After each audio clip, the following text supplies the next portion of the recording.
Upgrade பண்ணணும்னு உங்ககிட்ட கூட சொல்லியிருந்தேன். அதுக்கு கரெக்டான டைம் இப்பதான் வந்திருக்குன்னு நினைக்கிறேன். ஏன்னா எனக்கு இப்பதான் டைம் நிறைய இருக்கு. அது வேற இல்லாம கையில நிறைய காசு இருக்கா, அப்படியே அதை வச்சு வச்சு அன்னைக்கு எவன் வந்து தூக்கிட்டு போவானோ தெரியாது.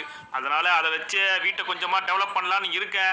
மாடி இடம் ஆல்ரெடி நீங்க பில்ட் பண்ணி கொடுத்தீங்கல்ல, அந்த அப்கிரேட்ல இருந்து ஆரம்பிச்சு அப்படியே ஃப்ரண்ட்ல கொஞ்சம் இடம் இருக்குது, அந்த இடத்தையும் கவர் பண்ற மாதிரி பில்ட் பண்ணி கொடுக்கணும். போன வாட்டி நீங்க பக்காவா பண்ணி கொடுத்தீங்க, அதனால தான் திரும்ப நான் உங்களுக்கே கால் பண்ணியிருக்கேன். ஓகே பிராங்க்லின், நீங்க ஆசைப்படுற மாதிரி எல்லா பில்டையும் பக்காவா பண்ணி கொடுத்துருவேன். இன்னும் கொஞ்ச நேரத்துல எல்லாம் ஆளுங்கெல்லாம் கூட்டிக்கிட்டு எல்லா மெட்டீரியல் எடுத்துட்டு உங்க வீட்டுக்கிட்ட வந்துடுறேன். சரி ஓகே இன்ஜினியர் சார், சொல்ல வேண்டியதெல்லாம் நான் போன்ல சொல்லிட்டேன். மத்தபடி ஏதாவது பேசலாம் நம்ம நேர்ல பேசலாம். போனை வச்சிடுறேன்.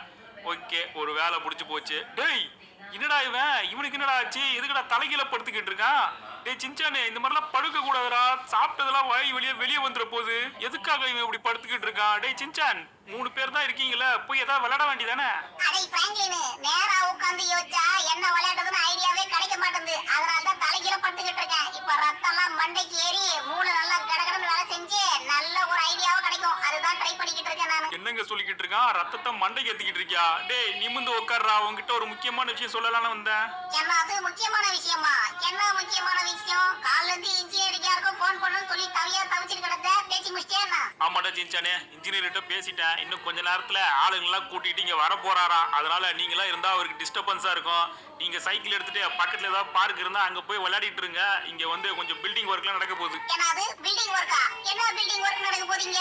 ஏய், வீட்டு மாடியில இன்னும் கொஞ்சம் நிறைய இடம் இருக்கு. அது மட்டும் இல்லாம பின்னாடி பக்கம்லாம் பார்த்தல, ஸ்விமிங் பூலுக்கு பேக் சைடுல செமையா இடம்லாம் எக்ஸ்ட்ராவா இருக்குது. அந்த இடத்துலலாம் கொஞ்சம் பில்ட் பண்ணி எக்ஸ்ட்ரா பெட்ரூம்லாம் வைக்கலாம்னு இருக்கேன். அடே பிராங்க்லின், வீட்ல இருக்குது நம்ம 2 பேர் மட்டும் தான். நம்மளுக்கு இருக்கிற ரூமே ரொம்ப அதிகமா இருக்கு. இது பத்தாதுன்னு எக்ஸ்ட்ரா அப்கிரேட் வேறயா? இவனுக்கு 2 பேர் காலைல வந்தாலும் சாயந்தரமா விளையாடி முடிச்சுட்டு அவங்க வீட்டுக்கு போயிடுவாங்க. நம்ம 2 பேருக்கு எதுக்காக இவ்வளவு பெரிய வீடு, எக்ஸ்ட்ரா ரூம் வேற? நான் வேணா உனக்கு ஒரு ஐடியா சொல்றேன். வீட்டை பில்ட் பண்ணி எக்ஸ்ட்ரா ரூம் கட்டுறதுக்கு மாடியில ஒரு தீம் பார்க்க கட்டி விட்டுரு. சும்மா ஜாலியா விளையாடிட்டு இருக்கலாம். எங்களுக்கு அப்பப்ப போர் அடிக்கும் போதெல்லாம் மாடிக்கு போய் ஜாலியா விளையாட்டு வருவோம்ல.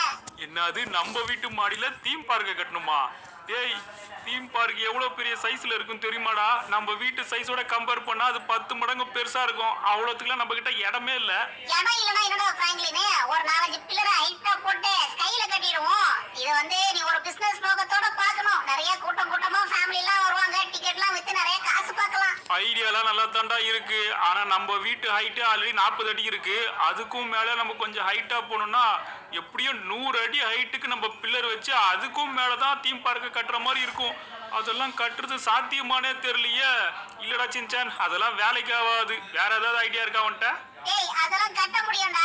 அது மட்டும் இல்லாம நீயா எதுக்கு ஒரு முடிவுக்கு வர? நீ முதல்ல இன்ஜினியருக்கு போன் அடிச்சு கட்ட முடியுமா முடியாதுன்னு அவரை கேளு. நீயா ஒரு முடிவுக்கு வந்துட்டா எப்படி? ஆமா, அதுவும் கரெக்ட் தான். நான் பேசாம இன்ஜினியருக்கு போனை போட்டு அவர்கிட்டயே கேட்டுறேன் கட்ட முடியுமா முடியாதான்ட்டு.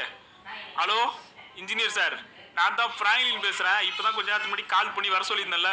கொஞ்சம் பிளான் மாறிடுச்சு. ஆக்சுவலி என்னன்னு பாத்தீங்கன்னா, நம்ம முன்னாடி வீடு கட்டுற பிளான் போட்டிருந்தோம்ல, அந்த பிளானை மாத்திட்டு கொஞ்சம் தீம் பார்க் கட்டணும்னு ஆசைப்படுறாங்க பசங்க. அந்த மாதிரி உங்களால ஏதாவது பில்ட் பண்ணி தர முடியும்? ஓ, தாராளமா பண்ணலாம் பிராங்க்லின். நம்ம கிட்ட அதுக்கு தேவையான எல்லா மெட்டீரியலும் இருக்கு. அது கூட இல்லாம ஆல்ரெடி ஒரு தீம் பார்க் நாங்க கட்டி கொடுத்துருக்கோம். அதுக்கு கூட ஏகப்பட்ட ரைட்ஸ் எல்லாம் வாங்கியிருக்கோம்.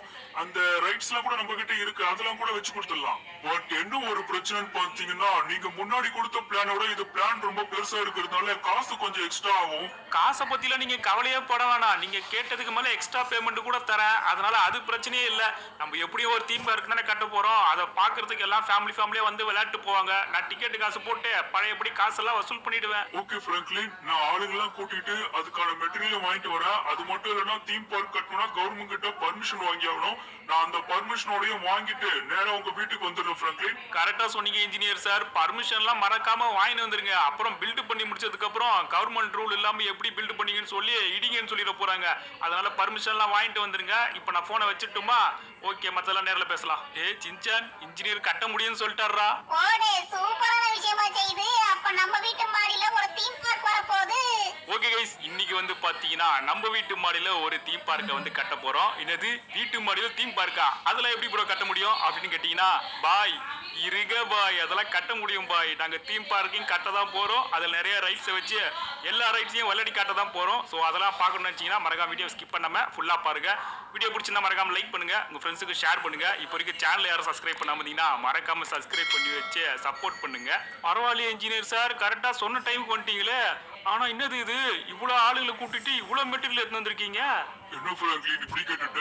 வீடு கட்டுற மாதிரி இருந்தா 4 பேரை கூட்டு வரலாம். நீ கட்ட சொன்னது தீம் பார்க்கு, அதுக்கேத்த மாதிரி மெட்டீரியலும் வேணும், அதுக்கேத்த மாதிரி ஆளுங்களும் வேணும்ல. ஏன்னா பில்டு ரொம்ப பெருசு, அதனால நம்ம இடத்தெல்லாம் முதல்ல போய் சுத்தி பார்த்துருவோம். எல்லா இடத்தையும் சுத்தி பார்த்துட்டு எந்த இடத்துல பில்டு பண்ணணும்னு சொல்லி முடிவு பண்ணிக்கலாம். தர சைடுல உனக்கு கட்டுற மாதிரி இருந்தா இடம் பத்தாது. நம்ம கொஞ்சம் ஸ்கை ஹைட்ல தான் கட்டி ஆகணும். ஸோ அதுக்கேற்ற மாதிரி தூணுங்கள்லாம் வைக்கணும்னா உங்களுக்கு கரெக்டான இடத்த பார்க்கணும்ல. முதல்ல நீங்க உள்ள வாங்க. உள்ள வந்து கரெக்டா எங்கெங்கெல்லாம் தூண் வச்சா கரெக்டா இருக்கும்னு பார்த்துக்கோங்க. அப்பதானே உங்களுக்கும் ஒரு ஐடியா கிடைக்கும்.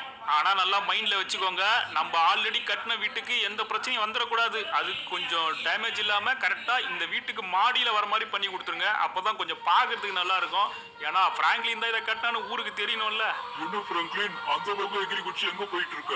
வாங்க வாங்க, எகிரி குச்சி தான் வந்தாகணும். சுற்றி சுற்றி வந்திருந்தா லேட் ஆயிடும்ல. நம்ம வீடு தானே, ஒன்றும் கூச்சப்படாம எகிரி குச்சி வாங்க. நம்ம கரெக்டாக தூணை எங்கே வைக்கணும்னு பார்த்தீங்கன்னா நம்ம வீட்டுக்கு டிஸ்டர்ப் இல்லாமல் இந்த பக்கம் கொஞ்சம் இடம் ஃப்ரீயாக இருக்குது. ஸோ இந்த இடத்த நீங்கள் யூஸ் பண்ணி இந்த இடத்துல தூண்லாம் வச்சுக்கோங்க. நல்லா 100 அடிக்கு தூணை எழுப்புனாதான் கரெக்டாக வந்து அஸ்திவாரம் நல்லா இருக்கும். அந்த இடத்த அப்படியே தாங்கி பிடிக்கிற மாதிரி கட்டணும். இந்த இடம் கரெக்டா இருக்கும் பிராங்க்லின்.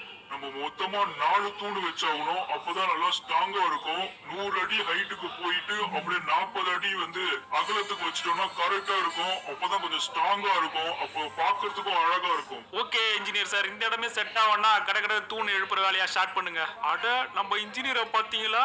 காலைல தான் பில்டிங்லாம் கட்ட ஆரம்பிச்சாரு. அதுக்குள்ளேயே 4 தூணை 100 அடிக்கு எவ்வளோ பெருசா எழுப்பி வச்சிருக்காருன்ட்டு. எல்லாம் ரெடிமேடா கிடைக்குதுன்றதுனால தூக்கிட்டு வந்து கிரேன்ல அப்படியே வச்சுட்டு போயிட்டாங்க.